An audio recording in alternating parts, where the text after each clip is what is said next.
Hey guys, welcome back to the Bougie Black Girls YouTube channel, or welcome if you are new. My name is Dana and I'm going to be showing you what I eat on a very busy day.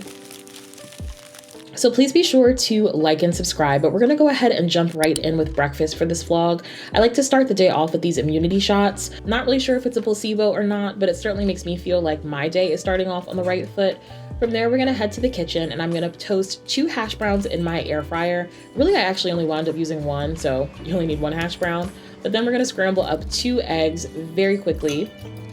We're gonna transfer them into a pan with just a little bit of butter. And I like my eggs a little bit runnier, so I'm gonna cook them very slowly on a low heat.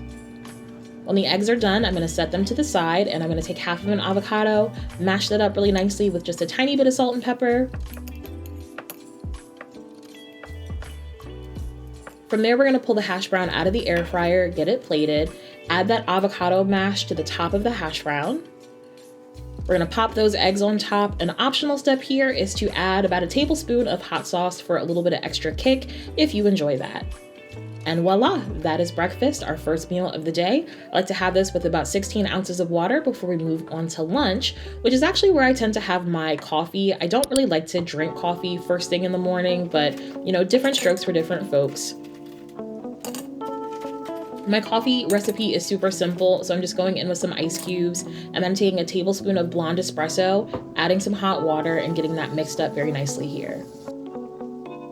Once my espresso is made, this is actually gonna last me a couple of days because I'm only gonna use about 1/3 of the 16 ounces that I have here.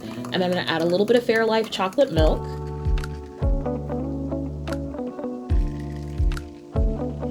And then 1 tablespoon of coconut cream as an alternative for whipped cream. Really no dairy thing here, that's just what I happen to have in the house. Add a straw, and that is my coffee.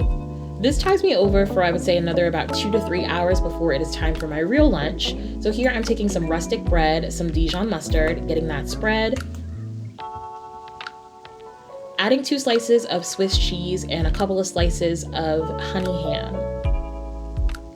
From there, I'm gonna put 1 more slice of the rustic bread on top and pop that in a pan with, again, just a little bit of butter to make sure the cheese is melted down and also to get a little bit of a golden crust on either side.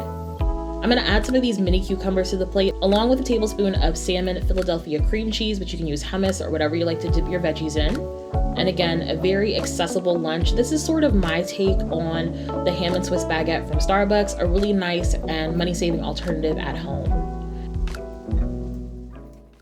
After work, a few hours later, it's time for dinner and we're gonna pull out that Instant Pot. I typically don't tell people to buy appliances, but let me tell you, if you do not have an Instant Pot, definitely make sure you get one. The first thing we're gonna do in the pot is cook the rice. So I just wash it, throw it in there, let it do its thing. While the rice is cooking, we're gonna season up 1 chicken breast with salt, pepper, paprika, and some rosemary.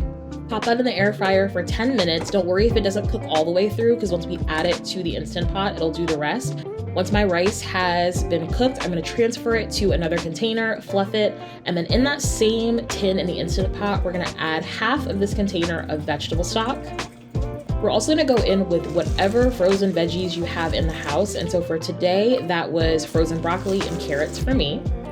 We're gonna add 1/4 of a white onion, a tablespoon of garlic, and a tablespoon of that Louisiana hot sauce as well. Once all of that is in the Instant Pot, I'm gonna add that chicken and this Japanese curry mix. It's gonna come in these big brown cubes, and I'm just gonna use that entire container, break it up into pieces before I add it to the Instant Pot. Click that lid on, seal it, and then I'm gonna put it on the porridge setting to cook at normal pressure for 15 minutes. And this is what it looks like when it's done. You're gonna give it a stir just to make sure those curry cubes really sort of melt down and really immerses itself in the vegetable broth. Let it rest for about 5 minutes. And then I like to transfer it over to these containers for food prep. Now, if you have a family, I think this is a really great recipe. It would definitely serve about 4 to 5 people. For me, I got about 4 containers out of this. So 3 for meal prep, which will last in my freezer for about 2 to 3 weeks. So I'm just adding the lid on, setting it to the side, and then 1 to have tonight for dinner. And voila, here you have 3 very simple, approachable 30-minute meals that'll get you through a busy day and won't break your bank. Please be sure to subscribe and like this video for more, and I will catch you in the next one. Bye.